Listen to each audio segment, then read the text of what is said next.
Order করা হয়েছে, but যেহেতু রাশ আছে সেই জন্য বলেছে হাফ অ্যান আওয়ার মতো ওয়েট করতে। আরে এটা বেজে গেছে। হাফ অ্যান আওয়ার মতো ওয়েট করতে। এখানে কফি ডেটে ইস্যু স্যার বিজি।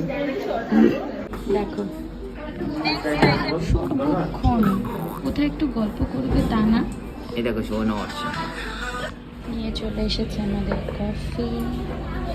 আমি খাচ্ছি cappuccino with this cute heart, thank you.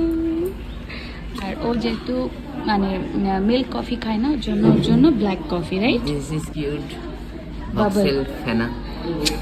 Bubble.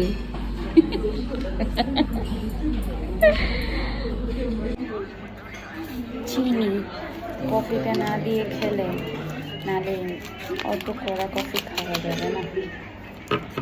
দিয়েছে দুখানা প্যাকেট, একটা তো দিয়েছি, গোলাচ্ছি।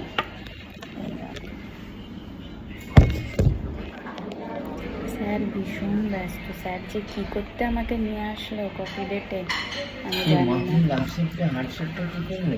তো গুলালে তো হোয়াটসঅ্যাপ নষ্ট হবে। এমন করে আবার হার্টশেপ করে দাও, এমন।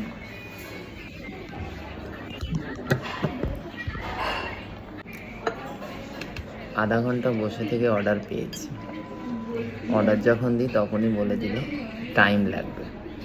কত সময় না 30 মিনিট। আধা ঘন্টা বসেছিলাম, তারপরে কফি দিয়েছে, তারপরে এতটা গরম দেখো ধোয়া হচ্ছে।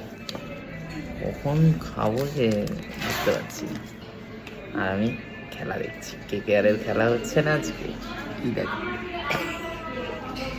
খেলা দেখছি আর কফিটা খাবো। তারপরে যাব একটু বিরিয়ানি আনতে। রাতে আমি ডিনার করব। ডিনারেও বিরিয়ানি খাবে? ডিনারে আমি আজকে বিরিয়ানি খাবো। ও আর বাবু দুজনের দুটো বিরিয়ানি নেব। আমি খাবো না, বাড়িতে চিকেন রান্না হয়েছে ওটাই খাবো। ওটা নেব, সেখানে গিয়ে কত ভিড় হবে জানি না, সেটা নিয়ে দেন তারপরে বাড়ি যাব। চলো কফিটা খেয়ে নিই।